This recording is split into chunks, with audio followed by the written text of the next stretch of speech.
para darles pues muy buenas noches para todas, para todos. Iniciamos hoy el cierre de nuestra tercera semana y básicamente el cierre de la primera unidad que tenía que ver con las teorías, el concepto de currículo, las teorías curriculares y hablar un poco de ese marco de referencia para el diseño curricular, que es el marco de referencia ADI. Mientras se conectan el resto de los compañeros, les dejo una pequeña reflexión, ahí la deben estar viendo, sobre la importancia del diseño curricular.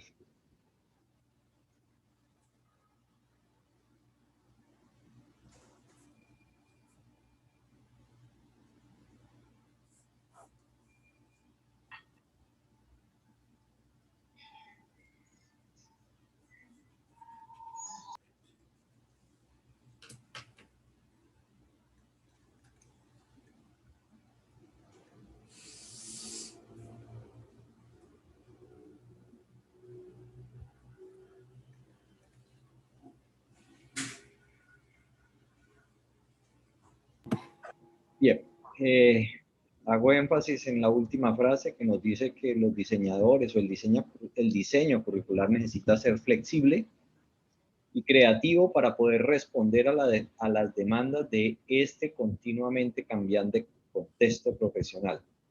Es una frase del 2015 que hoy tiene mucha vigencia, cada vez tiene más vigencia de cara a lo que estamos viviendo en este momento con la pandemia.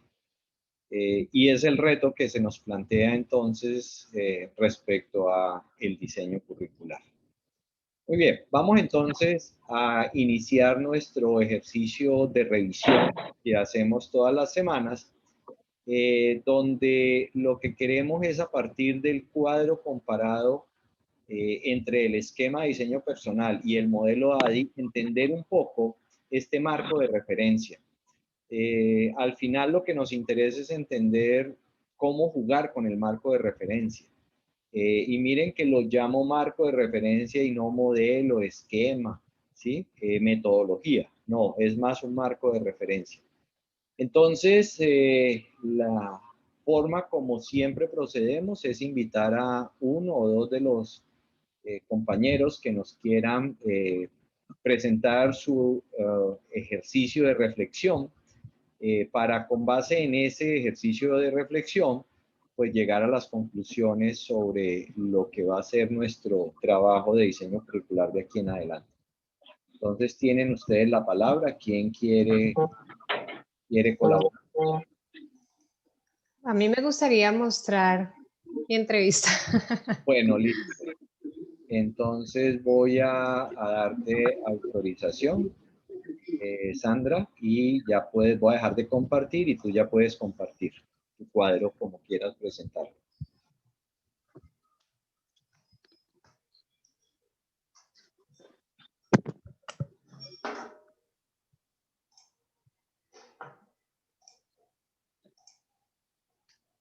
¿Ahí se ve?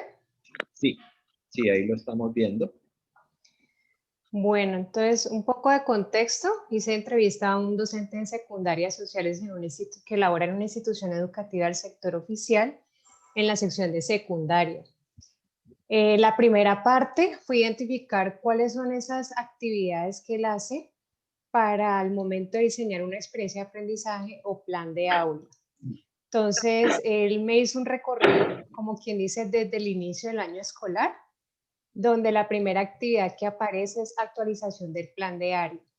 Entonces, aquí en esta casilla se describe pues, que se realiza una vez al año, siempre se trabaja sobre documentos ya existentes, consiste en una plantilla en la que se especifican estándares, componentes, contenidos, DBA y evidencias que describen cómo aprenderán los estudiantes, qué lograrán desde lo observable y medible. Aquí el resultado de la actividad pues, es el documento del plan de área.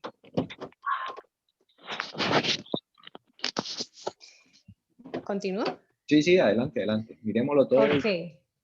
Del plan de áreas, luego se desprende algo que se llama plan de aula, que también es algo que se trabaja sobre documentos que ya existen y que el ejercicio es de actualizar, en este caso al inicio de cada periodo, donde él trabaja, son 3 periodos en total, Esta es otra planilla en la que se describe qué se hará en cada clase semana a semana, incluye datos generales del curso, ejes temáticos, estrategia metodológica o didáctica y los recursos a utilizar. Resultado, documento de plan de aula. Luego ya viene una fase bien interesante que tiene que ver con la preparación de las clases. El profe me decía, eso es un espacio personal donde ya comienza él a detallar lo que quiere trabajar cada semana a la luz de los planes institucionales, pero también características de la población estudiantil que él ha venido acompañando y condiciones o recursos con los que se cuenta.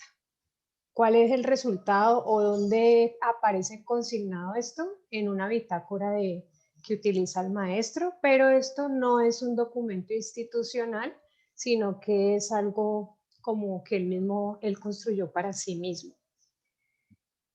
Posteriormente, el desarrollo de las clases consiste en la implementación de lo planeado, con la claridad que el docente es autónomo para flexibilizar de acuerdo con las características del grupo y situaciones particulares que se vivan dentro del aula, ya que cada clase es diferente. Él hizo muchísimo énfasis en esto y me da un ejemplo de que algo tan sencillo como un saludo puede muchas veces variar cómo se va a desarrollar la clase. Según el ambiente, hay momentos donde el saludo es buenos días, el plan para el día de hoy es tal y arrancan de una el tema. Hay otros días de pronto que están celebrando cumpleaños o de pronto alguien falleció o un problema de convivencia. Entonces, la manera como se inicia ese primer momento de la clase puede variar y tomar tiempos distintos. Cuando no alcanza el tiempo para explicar una temática, se retoma en la siguiente clase y se reporta la novedad.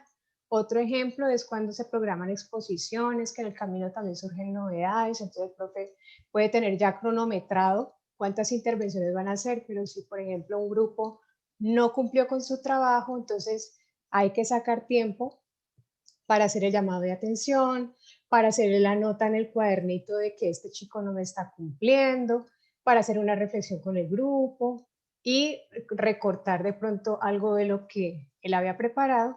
Y pues él expresaba también que son situaciones que exigen cierta improvisación en clase que se gana con la experiencia, de acuerdo a la necesidad, busca alternativas o realiza llamados de atención de manera que toda la planeación se convierte más en una guía que en una serie de instrucciones impuestas que toca seguir al pie de la letra. Otra cosa que me llamó la atención es que esto no existe un documento como formal para estas novedades, sino que también queda en la bitácora del maestro y ya cuando reporta situaciones como muy relevantes es de manera verbal ante el coordinador académico. En cuanto a la evaluación, pues él lo dividía como en varias partes. La evaluación de aprendizajes a través de diferentes instrumentos, atendiendo a los estilos de aprendizaje, ritmos de aprendizaje distintos, pero también hay otros espacios para evaluar cómo es la dinámica, cómo se ven ellos también en su desempeño y participación en clases, la coevaluación, pero pues él me compartía que generalmente la apreciación de los estudiantes no es tanto referente a los temas que se abordan, sino más bien al cómo, a la didáctica, al tipo de actividades que se hacen dentro del aula. El otro tiempo es el de la reflexión docente, que es un ejercicio permanente a la luz de todo lo que se vive en el aula, más la experiencia adquirida con los años en la docencia, en lo que se analiza qué funciona y qué no funciona en la clase, no solo para el aprendizaje, sino para también su desarrollo personal y social. Consiste en pensar lo que se quiere transformar para que la práctica sea cada vez mejor y pertinente para cada grupo de estudiantes. Es además el tiempo personal muchas veces fuera de la jornada laboral, esto sí me lo remarcó, para analizar o proponer objetivos de aprendizaje, actividades, estrategias de acuerdo con las competencias a desarrollar en el área. De esto poco se habla dentro de la institución y pues más adelante vamos a encontrar la crítica frente a eso. Los espacios de reuniones de comité de área pues, se realizan a lo largo del año escolar, se manejan actas de reunión y aquí es donde hacen seguimiento a la planeación, plan de área, plan de aula, y socializan necesidades, sugerencias y aportes para mejorar la práctica educativa. En estos espacios sí se puede discutir sobre la modificación de la planeación a nivel general cuando se requiere y se hace en un trabajo en equipo con los maestros de área. Entonces, están todos, en este caso los de sociales juntos, hablando del currículo de sociales, con el fin de proyectar la ruta de trabajo desde preescolar hasta secundaria. En estos espacios se revisan contenidos, metodologías y evidencias. A veces también se toman decisiones como cambiar de grado o periodo algún DBA en cuanto a la planeación, pero no que se cambie la enunciación, sino que si este DBA estaba para tercero de primaria, pues de acuerdo a la dinámica que ellos han visto, pueden decir, no, esto lo podemos movilizar para segundo o para cuarto, dependiendo de lo que ellos encuentren. También se analiza si se requiere cambiar algún componente. De todas maneras, siempre se vela por la coherencia entre el plan de aula y el plan de área. Otro espacio es el de las reuniones de maestros de sección, que es una actividad pues, que es colectiva, donde él participa, es cada 15 días, en los que ya se tratan no tanto aspectos del currículo como tal, sino de la comprensión del contexto de los estudiantes a nivel personal o familiar, para tenerlos en cuenta en el acompañamiento y allí poder identificar alcances y limitaciones del proceso escolar. A partir de ahí, cada profesor flexibiliza también el trabajo a desarrollar con esos casos especiales. Comienzan a ver como adaptaciones de currículo para estos chicos que están presentando dificultades en su aprendizaje. Otro aspecto es que hay una gestión de proyectos transversales. En este caso, él no lo lidera, pero sí acompaña. Pero digamos que el trabajo es más de mirar qué dice el Ministerio de Educación frente a lo que se debe trabajar de ese proyecto y ver qué de ahí puede articularlo o unirlo a su plan de aula que ya existe y a su plan de área y complementar. Eso es básicamente como el ejercicio. A veces se hace transversalidad con otras áreas, pero realmente me dice que eso es muy difícil de lograr, es muy escaso. El diálogo con pares de docentes fue algo que surgió como también en la narración. No es algo como que sea formal, definitivamente no, hace parte más bien del día a día, donde se discuten dificultades y oportunidades para trabajar con grupos o casos particulares. Por ejemplo, a la hora de identificar estudiantes potenciales, pues se habla con otros estudiantes para revisar si es sobresaliente solo en su área o también es en otras áreas. Y si definitivamente es en otras áreas también, pues ahí es donde ya comienzan a escalarlo al consejo académico para proponer una promoción anticipada. Si es solamente dentro del área, entonces lo que se busca es como una exoneración, planes de acción donde él pueda profundizar, darle desafíos más complejos para también como motivarlo en su aprendizaje. Y finalmente, la cualificación docente, que sí es un requisito, eso es algo que es obligatorio, pero esto en cuanto a asistir a un evento que te dé un certificado. Pero él también me mencionaba que realmente el impacto más grande en el desarrollo de las clases es esa cualificación como que hace parte de su estilo de vida cuando inicia la lectura de un nuevo libro, cuando comienza a explorar un poco más de un autor que pueda complementar sus clases, pero también esto es un ejercicio fuera de la jornada laboral, no regulado y que hace parte como de ese proceso personal del profesor. Entonces ya cuando vamos a hacer el análisis comparativo entre el modelo ADI y el esquema personal, pues vemos que pues en general uno encuentra puntos de encuentro, pero no con tanta rigurosidad. Ustedes ven que ahí aparecen muchas actividades informales y de pronto donde hubo el choque más grande es en esta parte cuando aparece la mención de una prueba piloto en la etapa de implementación y la mención de interpretación de resultados de la prueba piloto en la etapa de evaluación.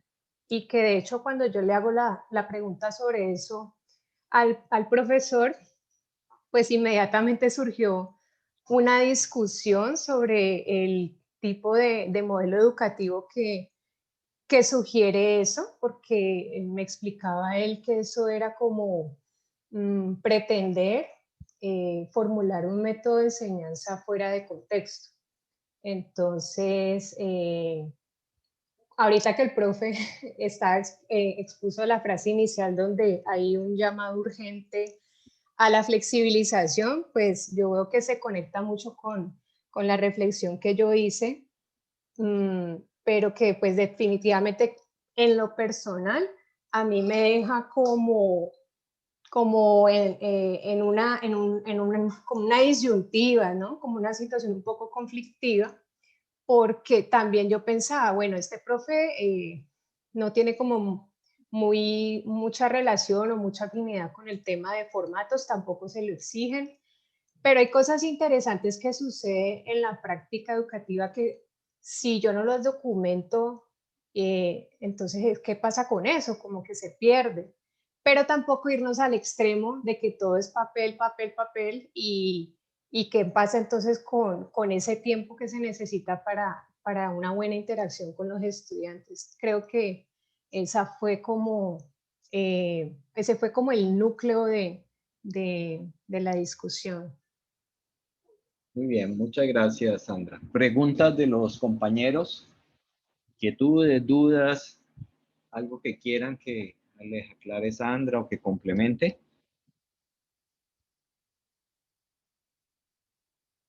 ¿Alguna duda?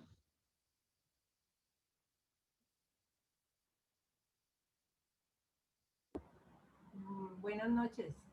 Sí, adelante. Profe, o sea, no tanto, o sea, a mí la duda que yo tengo es con relación, que me queda es con relación a la parte de análisis, el punto 3.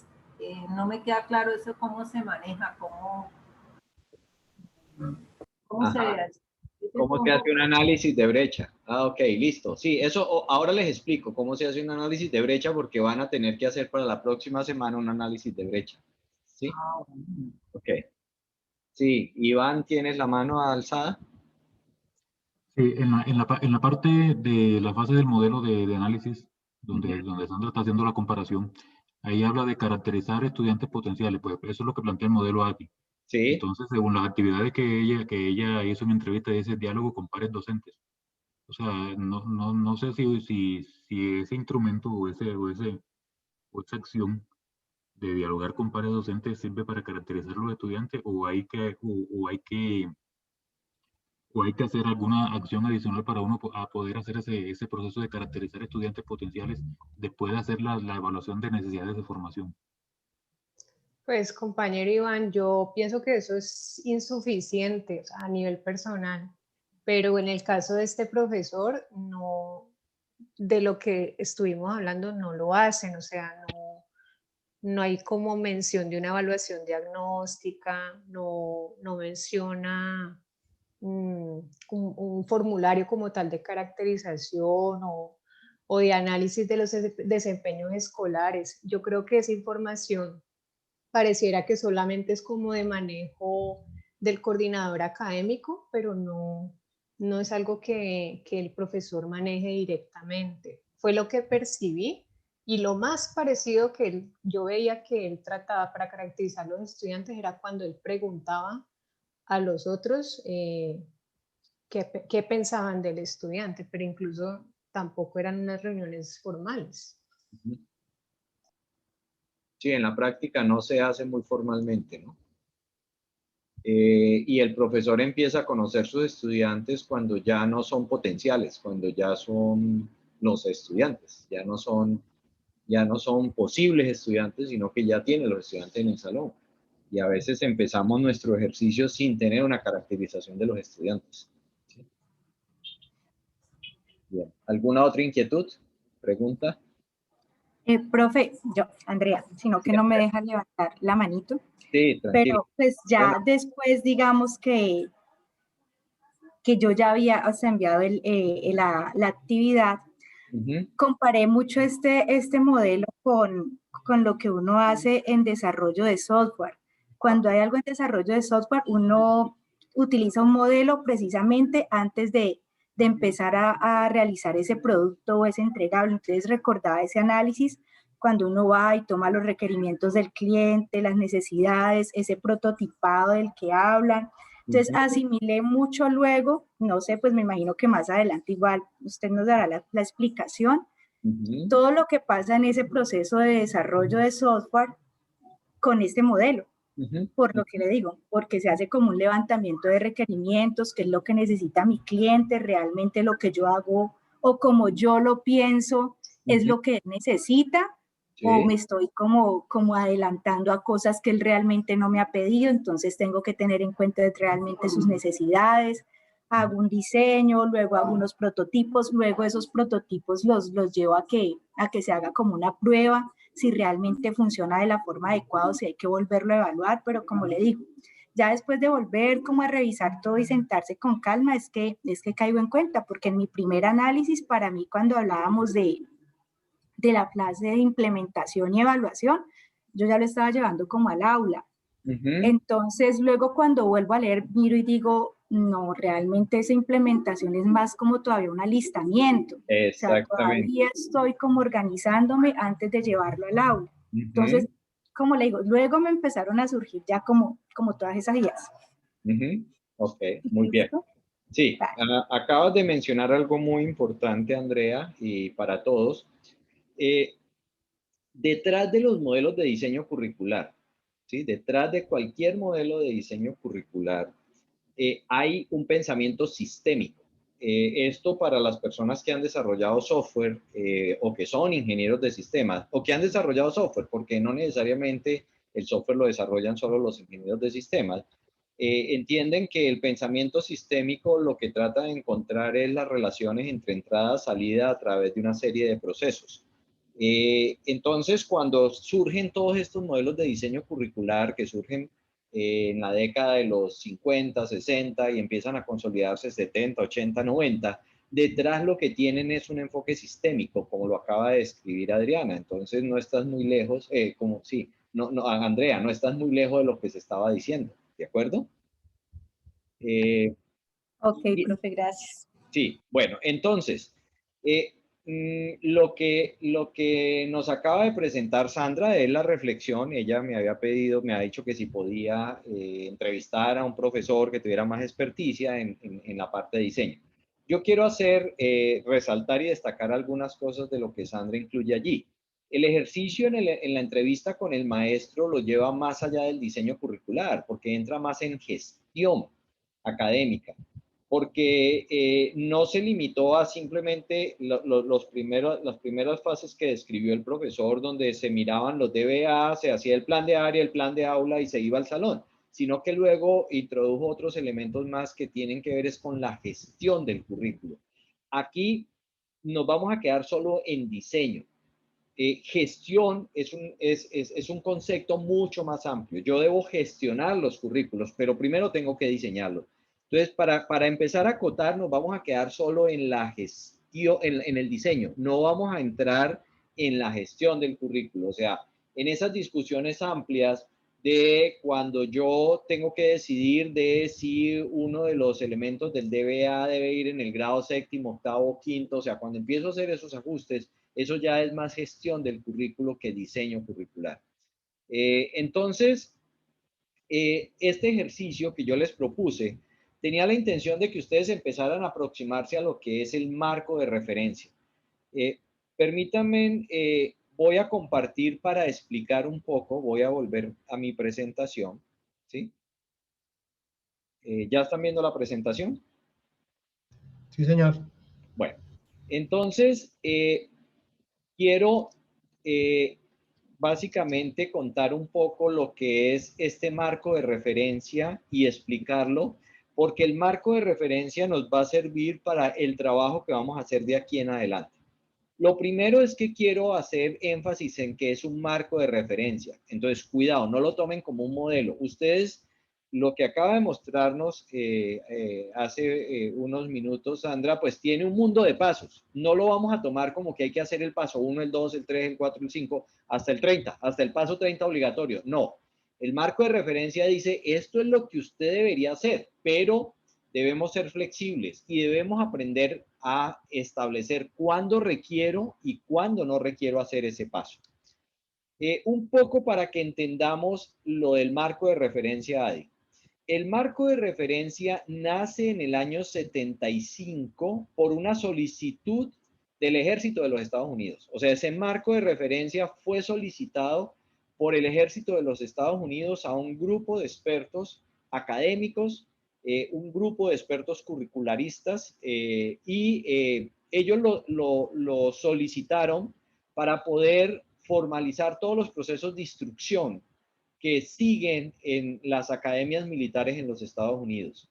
Y a partir de allí empieza una serie de evoluciones de ese modelo. En su momento no se llamaba ADI. O sea, el nombre de ADI, el acrónimo de ADI, se oficializa en el año 95. Antes de eso, pues se llamaba de formas distintas. Modelo sistémico, modelo organizacional, bueno, se llamaba de muchas formas. Y ya es solo en el año 95 donde se hace referencia a ese modelo.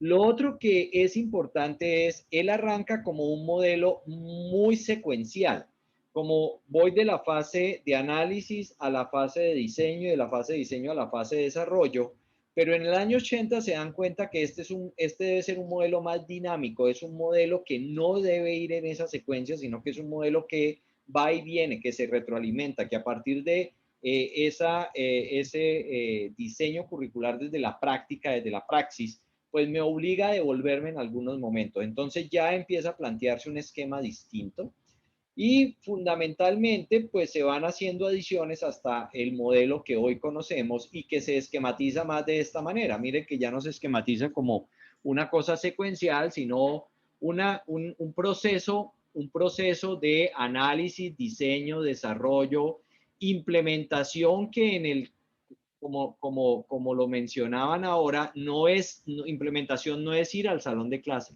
Implementación es alistar todos los elementos que se requiere para poder entrar al curso. Y finalmente se plantea la evaluación como algo transversal. Entonces, frente a lo que Sandra nos planteaba, el diseño es lo que está aquí adentro.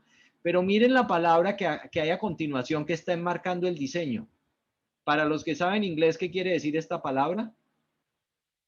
Administración. Gestión, ¿sí? Entonces, lo que Sandra nos describía ahora era más la gestión del currículo, pero no, o sea, que fue más allá del ejercicio de diseño curricular, que son estas 5 fases, ¿de acuerdo? Voy a ver qué es y ya te digo. Por favor, dejan los micrófonos cerrados. Por favor, cierran micrófonos.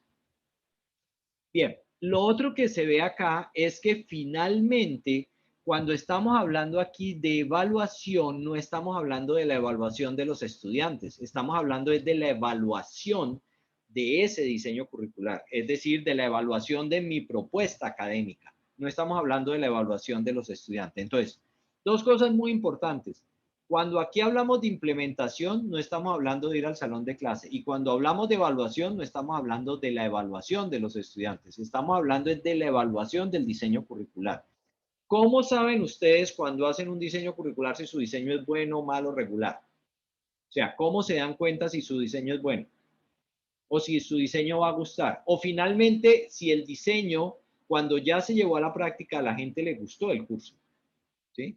Entonces, esta evaluación da cuenta de eso, da cuenta de si el diseño cumple las expectativas de ese cliente potencial o ese estudiante potencial.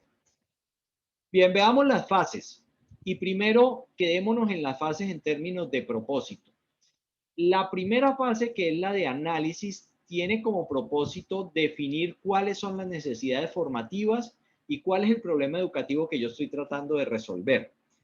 Muchas veces esta fase nos la brincamos completamente, sobre todo cuando yo estoy trabajando con referentes externos. Si a mí ya me dan un DBA, si ya me dan unos estándares del ministerio, pues yo me brinco la fase básicamente de análisis, porque de alguna manera ya está predefinida, ¿sí? Ya está prescrita la necesidad formativa y el problema educativo.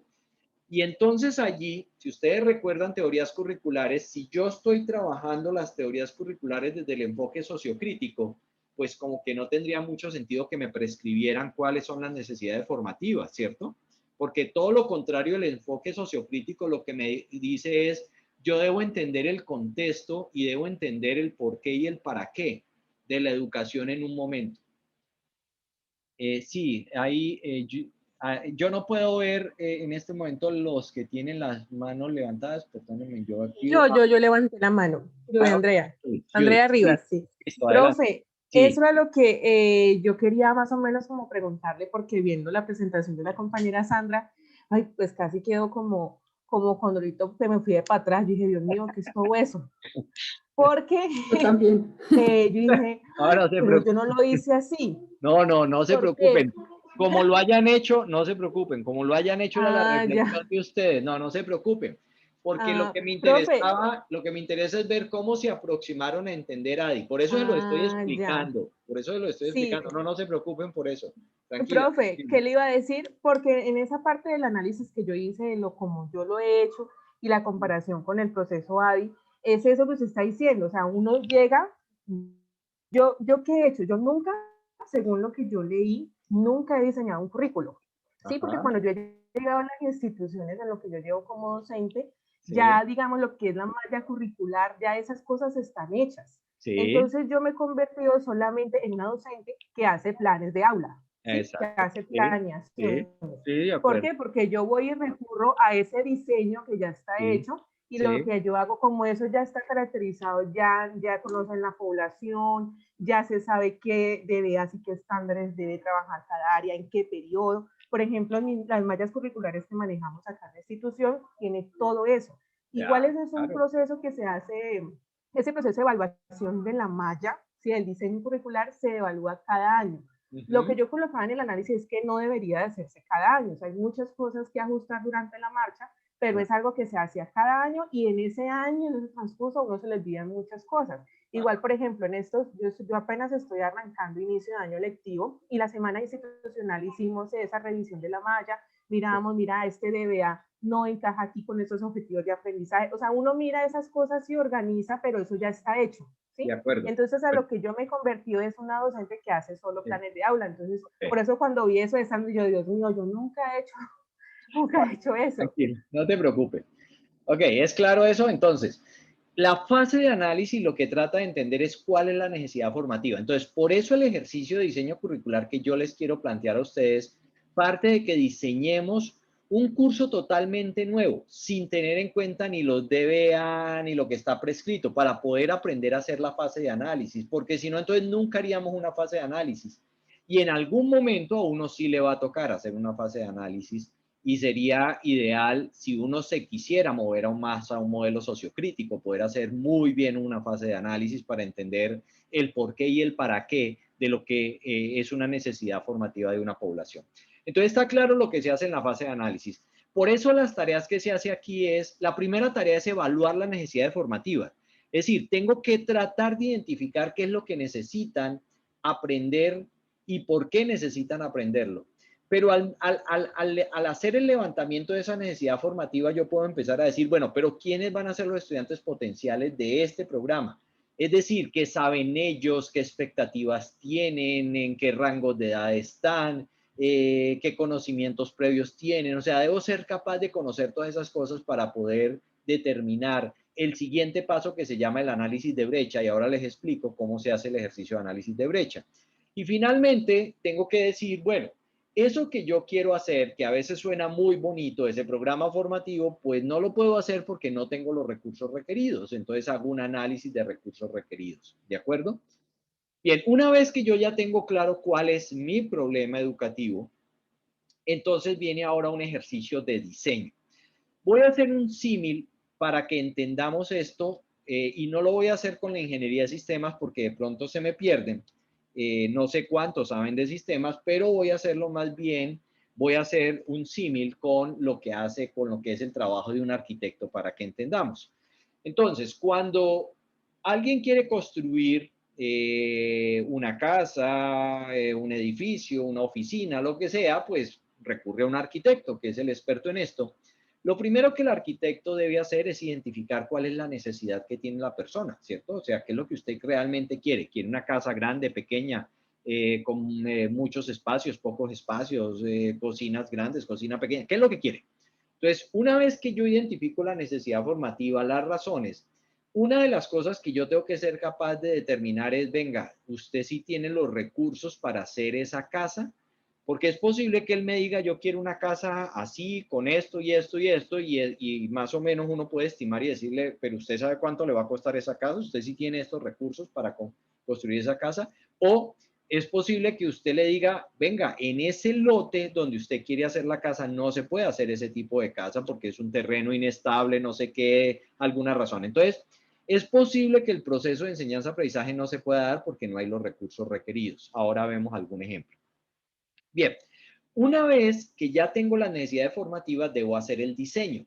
Pero el diseño consiste en imaginarse cómo debería ser la estructura de esa propuesta formativa que yo quiero hacer y desde qué enfoque pedagógico debo trabajar.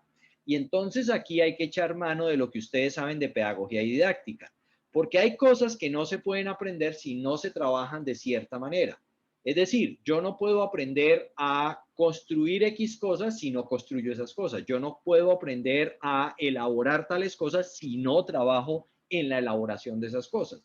Entonces, lo primero que yo debo hacer en la fase de diseño es decir, bueno, para poder alcanzar esos objetivos de aprendizaje o esa propuesta de aprendizaje, yo debo definir esto en esta estructura. Voy a trabajar por módulos, o voy a trabajar por unidades, o voy a trabajar por un solo proyecto integrador que es transversal, o voy a trabajar de qué manera voy a trabajar. Y la manera como voy a trabajar es desde este enfoque pedagógico didáctico. ¿Listo? Entonces, en la fase de diseños uno define los objetivos de aprendizaje ya de manera específica, define la macroestructura del programa, unidades, módulos, define la estructura pedagógica y define la estrategia de evaluación. Bueno, ¿cómo voy a evaluar en términos estratégicos? No es que me voy a sentar ya y hacer la prueba, sino digo, yo puedo evaluar esto con un trabajo, yo puedo evaluar esto con una exposición, yo puedo evaluar esto con una simulación, yo puedo evaluar esto con un juego de roles, o sea, imaginarme cómo se va a hacer la evaluación. Luego entonces viene la fase de desarrollo. Una vez que ya tengo el diseño y ya dividí mi propuesta en una macroestructura y haciendo el símil con el arquitecto, él ya hizo a mano alzada una distribución del terreno. Entonces ya dijo, bueno, el cliente me dijo que quería una cocina grande, un garaje, una terraza, tantas habitaciones. Entonces coge el terreno, hace una distribución, la mira, pero es simplemente una distribución. Todavía no le ha puesto detalles a ese diseño. Entonces, una vez que tiene ese diseño, lo valida con el cliente y le puede decir, mira, esta sería la estructura de tu casa, ¿te gusta? Sí. Es posible que el cliente no entienda nada o le diga, me parece muy pequeña la cocina, o la quiero más grande, o la quiero más grande tal habitación, en fin. Entonces, ya tengo la estructura base, todavía no tengo los detalles. Ahora viene el desarrollo. ¿Qué consiste el desarrollo?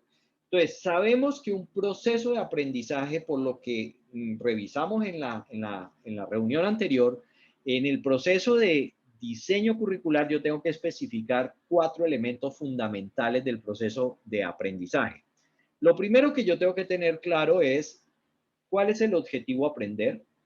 Y con base en ese objetivo a aprender, yo tengo que identificar con qué recursos y materiales voy a lograr el aprendizaje de los estudiantes, con qué actividades de aprendizaje, es decir, qué actividades debe hacer el estudiante y qué actividades debo hacer yo desde la perspectiva pedagógico-didáctica que yo escogí, y finalmente, cómo me voy a dar cuenta si el estudiante aprendió o no. Entonces, yo tengo que definir ya de manera muy precisa estos 4 elementos. Todo ejercicio de diseño curricular le obliga a uno a definir de manera precisa los 4 elementos. No importa la teoría, ya sea desde el enfoque técnico, desde el enfoque pragmático o desde el enfoque curricular, sociocrítico.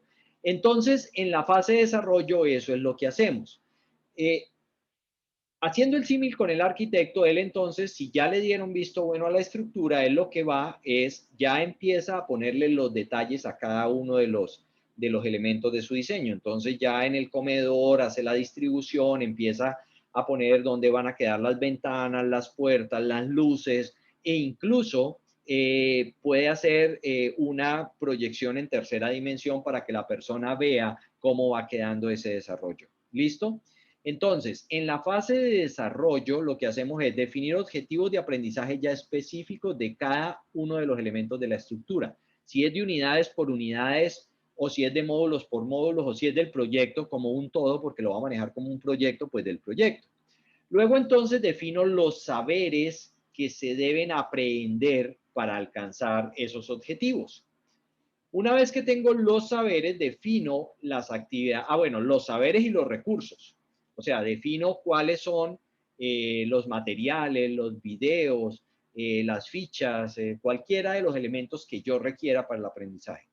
Una vez que yo tengo los saberes, entonces voy a los saberes y los recursos, digo, bueno, pero entonces, ¿cuáles son las actividades de enseñanza-aprendizaje? ¿Qué le voy a pedir a los chicos, a las niñas que hagan? Entonces, que lean, que escriban, que elaboren, que construyan, que diagramen, que escenifiquen, que pongan en práctica. Bueno, ¿qué es lo que yo les voy a pedir que hagan? Y después le voy a decir, bueno, ¿cómo me voy a dar cuenta si aprendió o no aprendió? Entonces, eso básicamente es la fase de desarrollo, ya poner el detalle, ya poner los elementos que me permiten a mí llegar a un proceso de enseñanza-aprendizaje mucho más claro. Vamos entonces ahora a la siguiente fase, que es la implementación, y recuerden que yo les he dicho que implementar no es ir al salón de clase. Implementar significa alistar todo.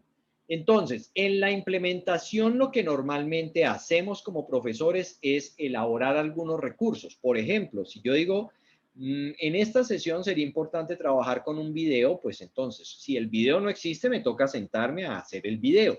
Si hay una guía por trabajar, pues tengo que mirar si la guía existe o no, si no tengo entonces que elaborar la guía. Si voy a trabajar con algún texto, entonces pues busco el texto, selecciono la parte del texto que va a trabajar o escribo parte de ese texto porque considero que no lo hay claro, preciso, entonces escribo el texto para que los estudiantes puedan aprender. Si además de eso voy a hacer la mediación del aprendizaje con el uso de alguna plataforma, pues implemento ya en la plataforma, en el LMS, implemento o en el web, porque puedo estar usando una página web o puedo estar usando un foro, o puedo estar, o sea, implemento en alguna de las plataformas tecnológicas los elementos de aprendizaje que yo quiero poner a disposición de los estudiantes. Si en este proceso de aprendizaje yo voy a trabajar con profesores que me van a acompañar como monitores o como profesores adjuntos, pues tengo que asegurarme que ellos saben cómo trabajar con todos los materiales, entonces tengo que hacer el entrenamiento de los profesores que me van a acompañar y finalmente tengo que hacer una prueba piloto de validación para ver si eso funciona o no funciona, sobre todo si yo voy a implementar eso en una plataforma LMS, es decir, por lo menos entrar a la plataforma, hacer la simulación, que el estudiante entra, que puede descargar, que lo ve, que funciona, puedo hacer esa simulación. Bien. Y finalmente hago la evaluación. ¿En qué consiste la evaluación? Pues básicamente consiste en mirar el resultado de este ejercicio de diseño. Yo todavía no he ido al curso, no lo he implementado. De pronto he hecho la prueba piloto, es posible que haya invitado a algunos estudiantes a que lo miren. Y entonces aquí consiste en establecer o hacer una evaluación de la pertinencia de la propuesta elaborada respecto de las necesidades de formación.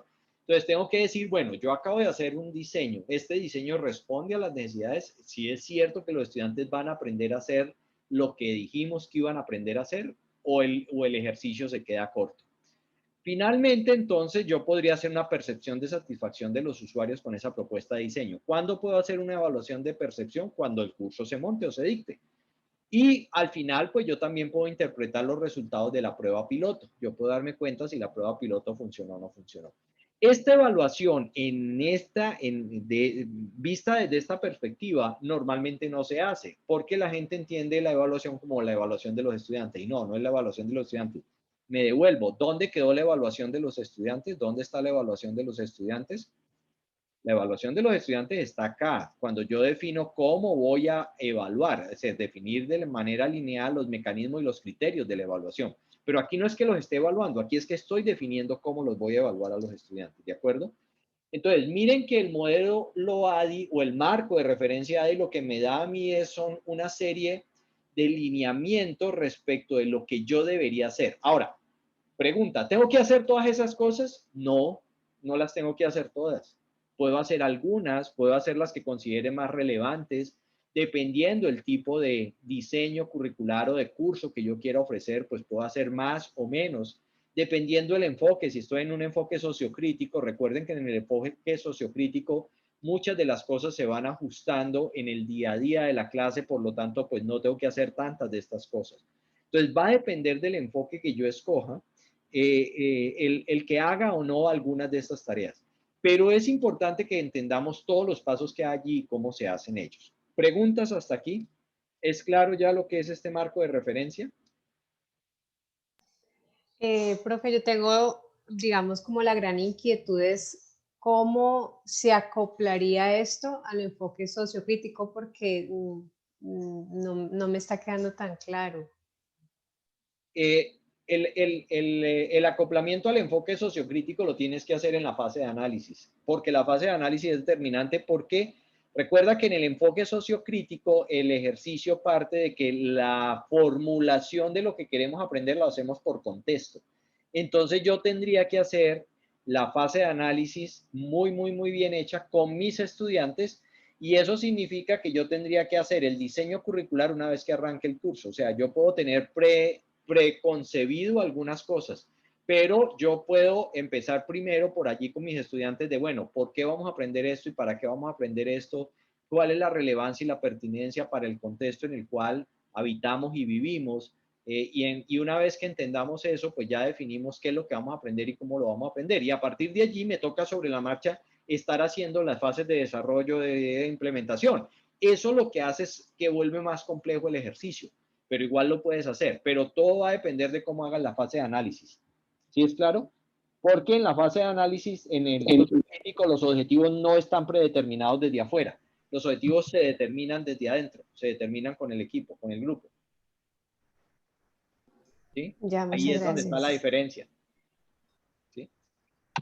Bien, entonces, ¿cuál es la propuesta que sigue de aquí en adelante? La idea es que vamos a ir pasando por cada fase con un ejercicio de diseño curricular individual. Es decir, uno no aprende a diseñar sino diseñando. O sea, el ejercicio de diseño curricular se hace en grupo, pero para validarlo. Pero cada uno tiene que hacerlo, porque si no, no lo aprenden a hacer. Cuando yo veo a otro diseñar, yo digo, ah, sí, chévere, ve, que te quedó bonito, te quedó muy bien. Pero cuando me toca a mí enfrentarme con el ejercicio de diseño curricular, ahí es donde yo empiezo a patinar un poco. Entonces, de aquí en adelante, el ejercicio de diseño curricular es individual, pero vamos a estar trabajando en evaluación entre pares, es decir, vamos a hacer una fase de análisis, ¿cierto? Y esta fase de análisis nos va a tomar, arrancamos la unidad 2, y la unidad 2 nos toma 2 semanas. ¿Qué quiere decir? Que en la primera semana cada uno hace una propuesta de análisis para el diseño de un curso, y ahora les doy las características del curso que van a diseñar o que vamos a diseñar. Cada uno va a escoger el curso. Y entonces, durante la primera semana, ustedes hacen la fase de análisis, entregan su trabajo y entonces asignamos pares entre ustedes para que se revisen y se retroalimenten el trabajo, incluso para ver el trabajo de uno de mis compañeros. Realmente yo normalmente les asigno 2, o sea, cada trabajo tiene 2 revisiones de pares. A partir de la revisión de pares que se hagan entre ustedes, van ustedes a ajustar su fase de análisis, o sea, van a ajustar su trabajo. Es decir, que el trabajo definitivo se entrega dentro de 15 días. O sea, dentro de 8 días se entrega un preliminar. Y ese preliminar lo sometemos al juicio de los pares. ¿Para qué? No para que nos den una nota. Ustedes no le van a poner nota a sus compañeros. No se preocupen. Ustedes lo único que les van a dar es recomendaciones. Le van a hacer preguntas que lo orienten, que lo obliguen a pensar un poco de si eso tenía sentido lo que se hizo o no se hizo. Entonces, vamos a arrancar la fase de análisis. Luego haremos lo mismo en la fase de diseño. Luego haremos lo mismo en la fase de desarrollo y finalmente haremos lo mismo en la fase de implementación. No alcanzamos a hacer fase de evaluación pero la vamos a ir haciendo cuando estamos haciendo este ejercicio de compartir entre pares. ¿Listo? Eso es lo que vamos a hacer. Entonces vamos a entender qué vamos a hacer en la fase de análisis y cómo se hace la fase de análisis. Estos son los objetivos que tienen que ver pues con lo que ustedes deberían ser capaces de hacer al terminar la fase de análisis. Lo primero que deberían ser capaces es de formular las competencias de egreso o los objetivos de un programa, ¿sí? De un programa corto, de acuerdo con una necesidad de un grupo de interés. A partir de eso deberían ser capaces de formular objetivos de aprendizaje. Luego realizar el análisis de brecha, que me preguntó Julia hace un rato de qué era eso del análisis de brecha, que no entendía. Bueno, ya lo miraremos, ya les explico. Y finalmente, lo más importante de lo que nos presentó Sandra, lo más importante de todo ejercicio es el pensamiento de currículo y es esa reflexión crítica. Lo más importante, más que llenar planillas, más que llenar cuadros, llenar plantillas, es reflexionar de manera crítica y decir, oiga, no, esto no me está quedando bien, yo no sé para dónde voy, esto no funciona, esto me está quedando mal hecho. Entonces, es importante que aprendamos a ser autocríticos de nuestro propio ejercicio de diseño curricular. Muy bien. Este es entonces el trabajo que vamos a hacer. Mire, entonces, van a seleccionar un grupo de interés en su institución educativa que tenga una necesidad formativa. Empecemos por allí. ¿Cuáles son los grupos de interés en una institución educativa? Entonces, el primer grupo de interés son los estudiantes, claramente, ¿cierto? Pero yo tengo otro grupo de interés que pueden ser mis colegas, mis profesores pares, ¿sí? Profesores de la institución, puede ser otro grupo de interés. Pero también puede ser un grupo de interés las directivas de la institución, ¿sí? Los coordinadores de área, los directores, pueden ser un grupo de interés. También pueden ser un grupo de interés los padres de familia, ¿sí? Entonces, yo lo primero que tengo que escoger es para cuál grupo de interés quiero diseñar un programa de formación de corta duración. Y entonces ya viene la primera restricción. El programa que ustedes propongan tiene que ser un programa de 24 a 30 horas, o sea, una cosa muy cortica, muy controlable, ¿sí? No vamos a diseñar y no puede ser ni el curso de biología, ni el de física, ni el de matemática, ni el de lenguaje, ni el de sociales. No, no vamos a trabajar con los DBA. Salgámonos un ratico de los DBA, ustedes saben manejar los DBA y no tiene sentido que nos pongamos a discutir aquí los DBA. Entonces, es posible que yo defina que voy a trabajar, por ejemplo, con los estudiantes y que, por ejemplo, qué chévere que mis estudiantes aprendieran a hacer infografías. Eso no tiene nada que ver con mi curso, no tiene nada que ver con los temas que yo tengo que dictar en el curso, pero es importantísimo que ellos aprendan a hacer infografías porque eso les va a servir no solo en mi curso, sino que les va a servir en muchos cursos de aquí en adelante y fuera de eso los chicos que lleguen a la universidad pues les va a servir muchísimo saber hacer una infografía. Entonces yo puedo decidir que una necesidad formativa, porque yo la he observado, es que para los chicos es muy complicado presentar de manera sucinta, de manera precisa, y las infografías son una forma de hacerlo. Por ejemplo, esa podría ser una opción. O alguien podría decir, no, yo he observado que mis compañeros, mis colegas de colegio o del preescolar o de la universidad, no importa donde yo sea profesor, no manejan muy bien las tecnologías de información y ahora en esta pandemia han sufrido mucho. Entonces, pues yo lo que creo es que para ellos una necesidad formativa sería usar muy bien las herramientas de comunicación mediadas tecnológicamente. O sea, cómo usar alguna herramienta de mediación tecnológica para facilitar la comunicación profesor-estudiantes y definir entonces a partir de eso un programa de formación de corta duración. Si es claro entonces lo que ustedes tienen que escoger, o sea, puede que sea simulado, no necesitamos que sea real. Ojalá sea real, ojalá para podernos aproximar más a esa necesidad. ¿De acuerdo? Entonces, lo primero que vamos a hacer es, ustedes van a escoger un grupo de interés, ¿sí? Un grupo que pueden ser sus estudiantes o estudiantes del colegio, no necesariamente tienen que ser de su año, sino puede ser una cosa extracurricular que yo quiero hacer para el que se quiera inscribir al curso. Una vez que yo defino mi grupo de interés, voy a describir cuál es esa necesidad formativa y a justificar cuál es la razón. Luego entonces yo les voy a pedir, después de que escriben eso como en borrador, entonces ustedes se van a ir a leer el modelo ADI donde está la explicación que yo hice. O sea, hay un documento que ustedes se lo van a encontrar ya en la página. Número 4 es un documento que yo escribí donde está la explicación y donde les dice qué es lo que tienen que hacer. Entonces van a elaborar la fase de análisis y van a hacer estas cosas que están aquí. Identificar las necesidades, caracterizar el perfil de ingreso, analizar la brecha, analizar los recursos.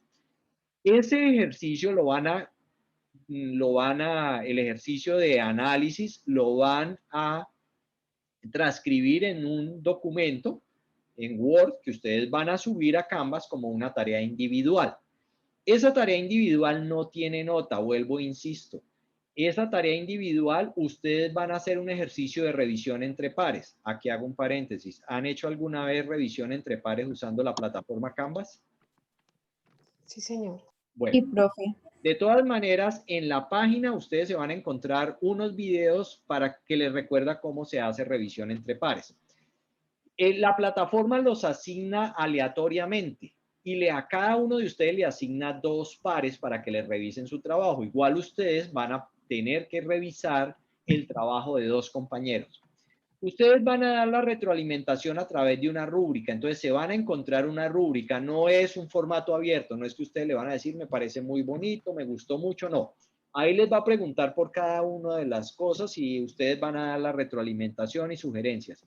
¿Cuál es la propuesta de esto? Que con esa retroalimentación en la siguiente semana, o sea, para la semana quinta, cada uno de ustedes va a volver a ajustar su trabajo y ahí sí ya vamos a hacer una entrega definitiva y vamos a revisar ese trabajo dentro de 15 días. ¿De acuerdo? Bien, ahora les voy a explicar la fase de análisis con un pequeño ejemplo para que entendamos un poco más el análisis de brecha, que es tal vez el más difícil de comprender. Entonces, esto es tomado del documento que ustedes se van a leer. Aquí les dice que la fase de análisis tiene estos pasos, fundamentalmente, que hay que identificar el grupo de interés, saber necesidades, expectativas, destrezas, bueno, y ahí están los pasos. No me va a detener aquí. Entonces, ¿cuáles son las actividades de la fase? El primero es establecer una necesidad de formación. ¿Sí? ¿Pregunta? Por favor, cierra el micrófono.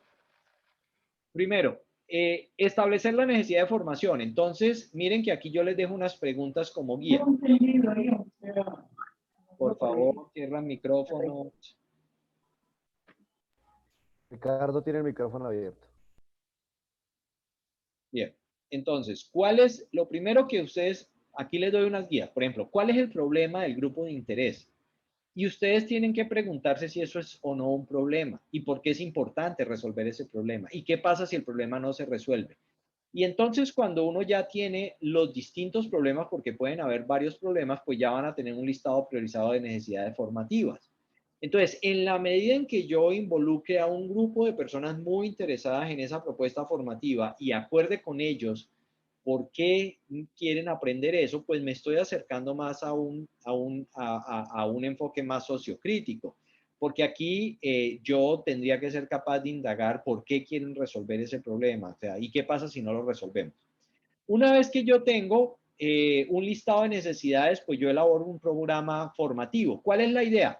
Como aquí me pueden salir muchas necesidades formativas, y ahora les doy un ejemplo, uno escoge una. Digo, bueno, yo solo puedo resolver en este programa que es de corta duración solo esta.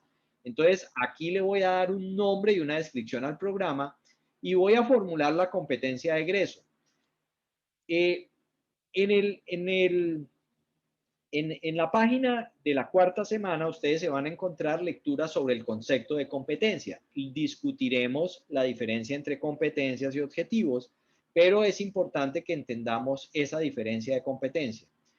¿Cómo logro formular yo la competencia? Pues si hay un problema a resolver, cuando yo tengo el problema, pues la competencia es que el estudiante es capaz de resolver ese problema. Es así de fácil formular la competencia. Luego entonces caracterizo a los estudiantes potenciales, es decir, yo debo ser capaz de decir quiénes van a ser esos estudiantes potenciales, qué tan interesados están, qué saben, qué no saben, ¿sí? Básicamente. O puedo establecer un listado de requisitos mínimos de saberes para poder entrar al curso. Por ejemplo, si yo fuera a dar un curso de Excel avanzado, pues un requisito es que tiene que saber Excel, porque yo no le voy a enseñar los conceptos básicos de Excel. Bueno, realizar el análisis de brecha académica, me brinco esto y ya les explico, y realizar el análisis de viabilidad según recurso. Entonces vamos a tomar un ejemplo muy sencillo para entender lo que es el análisis de brecha. El análisis de brecha lo que trata de establecer es la viabilidad del programa, y voy a explicarlo de una manera muy gráfica para que ustedes me comprendan qué es el análisis de brecha. Supongamos que mi aspiración en el programa de formación que yo quiero ofrecer a los estudiantes es que al finalizar el programa de formación va a ser un programa de formación para aprender a nadar y ser un competidor de alto rendimiento, es decir, poder participar en los Juegos Nacionales o incluso participar como medallista olímpico o ir a los Olímpicos, aunque hoy no se puede ir, pues por todas las razones que conocemos, pero digamos que yo quiero ofrecer un curso para poder llevar a mis estudiantes a ser unos nadadores de alto rendimiento o de alta competición. Entonces, miren lo que me puede pasar. ¿Qué pasa si cuando yo abro el curso aquí se me inscriben estudiantes o niños o niñas que no saben nadar, que nunca han nadado, que nadan muy mal, apenas a duras penas se sostienen en el agua? Y yo digo que este va a ser un curso de corta duración. Supongamos que nos vamos a demorar 2 meses en el curso. Yo les haría la pregunta, ¿será posible llevar a una persona que no sabe nadar a ser un nadador de alto rendimiento y alta competición? No, señor. Difícilmente, no. Entonces, el análisis de brecha lo que nos está diciendo es eso. Yo no puedo resolver la brecha. Es decir, recibo unos estudiantes que no saben nadar y quiero sacarlos casi campeones olímpicos. Imposible. En 2 meses no puedo. Si me dicen que tengo 10 años para entrenarlo, uno dice, bueno, no importa. Si no sabe nadar, aprende a nadar y se vuelve un nadador olímpico. Pero yo no puedo resolver esos saberes en ese tiempo. Entonces, el análisis de brecha lo que trata de determinar es dónde estoy hoy, dónde está mi desempeño actual y qué tan grande es la brecha en términos de conocimientos o en términos de disposiciones para llegar a la competencia. ¿Sí? Veamos un ejemplo. Voy a hacer una propuesta. Es un programa de formación en el uso de LMS para gestión del proceso de enseñanza-aprendizaje para profesores. ¿Listo? Y entonces yo, para poder saber cuál era la necesidad formativa, hice una encuesta, porque uno tiene que preguntarse, bueno, ¿y cómo levanto la necesidad formativa? Pues yo lo puedo hacer o hablando con las personas, o haciendo una encuesta, o haciendo un grupo focal. Entonces yo hago una encuesta, y una vez que hice la encuesta, entonces me encontré lo siguiente. Que de modelos de diseño curricular, el 40% de los profesores tienen algún conocimiento de cómo se hace diseño curricular, pero el 60% no conocen. Que habilidades básicas en el uso de computadores están 50-50. O sea, 50 me dicen que usan muy bien el computador y 50 no saben usar o tienen no tienen muy buen manejo del computador. Y habilidades básicas en herramientas para la gestión o creación de sitios web, el 20% sabe cómo se crea una página web y cómo se administra una página web, y el 80% en su vida habían hecho una página web. Entonces, una vez que yo tengo esto, pues ya yo puedo decir, bueno, entonces el programa de formación para la gestión del curso a través de un LMS sí tiene mucho sentido, porque miremos que a la necesidad más fuerte está la de habilidades básicas para la creación de sitios web, unido al diseño curricular, porque hay un 60% que no saben hacer diseño curricular y mucho menos usar sitios web. ¿Cuál es el perfil de ingreso? Pues quienes me contestaron la encuesta son profesores que están entre los 26 y los 40 años, y bueno, y ya sé qué saben y qué no saben. ¿Listo? Entonces miren cómo formulo la competencia de egreso. Dice, al finalizar el curso, los estudiantes estarán en capacidad de elaborar e implementar por medio de un LMS, entonces van a aprender a implementar en un LMS el diseño curricular para un programa de formación, que es la competencia que yo les quiero dar. Y entonces aquí, para poder analizar la brecha, yo tengo que identificar los macrosaberes que se requieren para lograr esa competencia. Entonces digo, bueno, para poder que una persona diseñe e implemente, tiene que conocer lo siguiente. Tiene que conocer el marco de referencia ADI, tiene que conocer qué son las plataformas de e-learning o LMS, tiene que ser capaz de hacer lo siguiente: definir objetivos, diseñar e implementar a través del LMS y diseñar e implementar a través del LMS, bueno, las estrategias, diseñar e implementar las experiencias de aprendizaje y las estrategias de evaluación. Entonces, eso es lo que tiene que saber hacer. Entonces, en el análisis de brecha, yo lo que hago es descompongo la competencia en un conjunto de macrosaberes. ¿Qué es lo que yo debería saber? Me devuelvo acá. Miren que para poder hacer el análisis de brecha, yo tendría que decir, bueno, para poder alcanzar esta competencia, la persona tiene que saber hacer esto, saber conocer esto y saber ser esto. Esto es lo que está aquí. Tienen que hacer el análisis de macrosaberes. ¿Listo? Y entonces la pregunta es, ¿puedo hacer el curso de implementar por medio de un LMS, el diseño, implementar por medio, puedo lograr esta competencia? ¿Puedo cerrar la brecha para estos profesores que yo les estoy dando acá en el ejemplo? ¿Será que la puedo cerrar? ¿Será que los profesores aprenden a diseñar y hacer un LMS? Pero según los resultados, no. No, no, ellos no saben, no, ellos no saben. La pregunta es, tú los recibes aquí. Unos pocos saben algo. Tú los recibes con muy pocos sabiendo hacerlo. La pregunta es si puedo cerrar la brecha, ¿sí? De arrancar no sabiendo nada. Aquí está el perfil de entrada. Limitado conocimiento en el uso y configuración de soluciones en plataforma web. Eso es lo que me dio la encuesta, ¿cierto? Y al final ellos van a diseñar cursos y usar muy bien el LMS. Entonces la pregunta es, ¿puedo cerrar la brecha? Pues de cerrar sí se puede cerrar, pero el tiempo también, lo que dure el curso. Listo, como tal. acabas de dar la respuesta. Toda brecha se puede cerrar, pero depende del tiempo.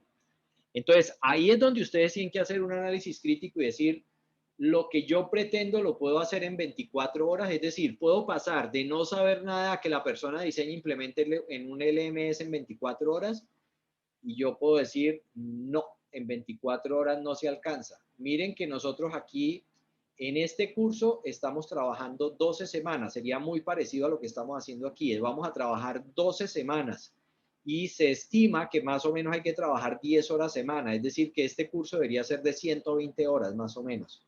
Entonces, no podría ser un curso de 24 horas porque no se cierra la brecha. ¿Ya me entendieron que es un análisis de brecha? O sea, es razonablemente decir si el curso pasar de no saber o de saber muy poquito a saber, lo puedo hacer en las horas que me están diciendo, porque ahí me puedo equivocar. O sea, las brechas siempre se pueden cerrar, ¿sí? Solo que a veces la brecha no se puede hacer en 10 horas, sino en 120 horas. Ah, bueno, pero es que no me dan 120 horas. ¿Ya es claro el análisis de brecha o no? Sí. Profe, pero ahí la idea en el ejercicio es que alcancemos a cerrar la brecha, ¿no? Claro, claro. Entonces, cuando no se puede cerrar la brecha, ¿qué se hace? O recorto las expectativas, entonces digo, pues no los puedo llevar hasta que implementen el LMS, sino hasta que diseñen. O les voy a enseñar cosas muy básicas de páginas web para que puedan comunicarse con su estudiante. Entonces, lo que hago es esto que está acá, ¿cierto? Lo que hago es esto que está acá como perfil de egreso, lo traigo un poquito para disminuir el tiempo que yo requiero. ¿Sí es claro? O lo otro que yo puedo hacer es poner requisitos de ingreso y decir, bueno, entonces solo puedo trabajar aquí, por ejemplo, los que tienen muy poco conocimiento de habilidades, solo trabajaría con estos 20 y algunos que tengan un poquito de conocimiento de habilidades. Los que no saben el uso de herramientas básicas en web no pueden entrar al curso. Entonces ya ustedes saben por qué existen requisitos para ingresar a un curso, ¿no? Porque ustedes, alguna vez alguien se preguntó, no sé si se preguntó, bueno, ¿y por qué hay requisitos para ingresar a un curso? Porque si no, entonces no se puede cerrar la brecha, porque si llegas con una diferencia muy grande entre lo que sabes y lo que vas a salir haciendo del curso, la diferencia es muy grande, pues no puedes cerrar la brecha.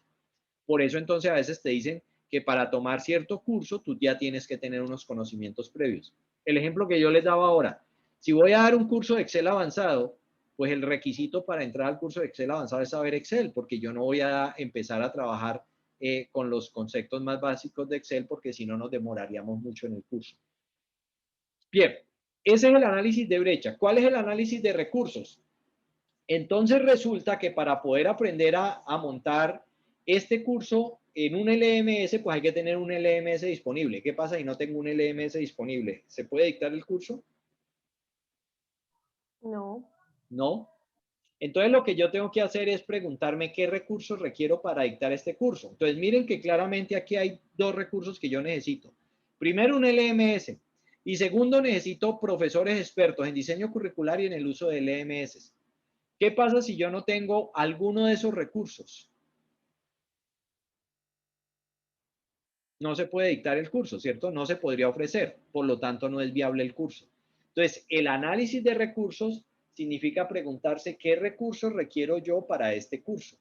Alguien puede decirme, no, pero hay un recurso que existe que se llama plata. Ah, bueno, también podría preguntarme, puede que yo no tenga el LMS, pero tengo plata para pagar un LMS en la nube y pues la institución me lo compra, listo, ahí está, ya resuelto. ¿Sí? No necesito tenerlo, pero si yo tengo el recurso pesos, ya resuelto el problema. ¿Listo?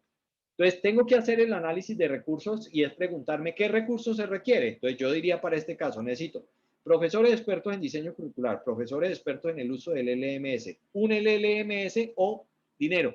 Entonces, si todos están chuleados, digo, lo tengo, entonces digo, el curso es viable respecto de recursos. ¿Sí? Hay otro recurso que también es importante y es el tiempo de los estudiantes. Yo digo que para poder trabajar en este curso se requieren 10 horas a la semana porque es de 120 horas. Y entonces uno puede preguntar, ¿todos los participantes tienen 10 horas disponibles a la semana para trabajar en el curso? Si la respuesta es no, pues entonces el curso no es viable porque no existe el recurso tiempo de los interesados o de los estudiantes participantes. Bien, eso es lo que es hacer un análisis, una fase de análisis. ¿Sí? Fue un ejemplo muy rápido, pero creo que ilustra un poco cómo se hace el ejercicio. ¿Preguntas? Profe, Sí. plantea una en el chat que es cómo, en el caso de la educación básica secundaria, y hago la pregunta extensiva para educación básica primaria, ¿cómo Sí. cerraría uno la brecha cuando hay diversidad de estudiantes? Es decir, uno recibe los estudiantes que ya vienen del proceso educativo en la misma institución, Ajá. estudiantes que vienen de otras instituciones y estudiantes, en este caso, con capacidades diversas. Claro. Por ejemplo, hoy el ejercicio que estaba haciendo en la mañana era precisamente elaborar unas guías con unos criterios que nos dieron en la reunión de ayer sobre capacidades diversas. Y ahí entonces metían lo del PIAR y el diseño único universal. ¿Cómo cerraría uno la brecha ahí? Claro, no, o sea, la pregunta no es cómo cerraría la brecha. Lo primero que tendría que establecer es cuántas brechas tienes y si eres capaz de manejar todas las diferencias de brecha. Y para hacer eso, lo que habría que hacer es un diagnóstico muy claro al inicio, cuando llegas y recibes los estudiantes. Por eso, ustedes ya vieron el curso de evaluación, ¿cierto? ¿Sí? Sí, ya lo veo. Sí, entonces por eso existen las evaluaciones diagnósticas. La evaluación diagnóstica, entre otras, se usa para poder determinar si yo tengo brechas muy grandes para algunos estudiantes y brechas muy pequeñas para otros estudiantes. Y eso me implicaría a mí trabajar de manera diferenciada o casi que de manera personalizada, porque si no, no podría trabajar. Y eso significaría que para algunos estudiantes yo puedo garantizar que la brecha se cierra, pero para otros con dificultad voy a llevarlo y acercarlo un poquito, pero no voy a alcanzar a cerrar la brecha. En la práctica eso es lo que pasa. En la realidad eso es lo que nosotros vivimos en nuestro día a día. Uno observa estudiantes que alcanzan los objetivos, alcanzan los saberes, son muy buenos, cerraron la brecha, y otros estudiantes que se le quedaron colgaditos, ¿cierto? Que llegaron ahí, como casi cerca, pero no lo lograron, no lo alcanzaron. Lo ideal es que uno pudiera determinar subgrupos y decir, este subgrupo está más cerca de la meta que yo me propongo y por lo tanto con ellos debería trabajar de esta manera, y este otro subgrupo está más lejos y tenemos que trabajar de forma distinta, y estoy casi seguro que por el tiempo que tenemos no vamos a alcanzar a cerrar la brecha, y uno debería ser muy claro y muy consciente con eso. Pero sí, esa heterogeneidad es la que nos dificulta en un momento dado. Recuerden, cuando uno hace diseño, el diseño apenas es una aproximación a lo que va a pasar y a lo que va a suceder en el salón de clase.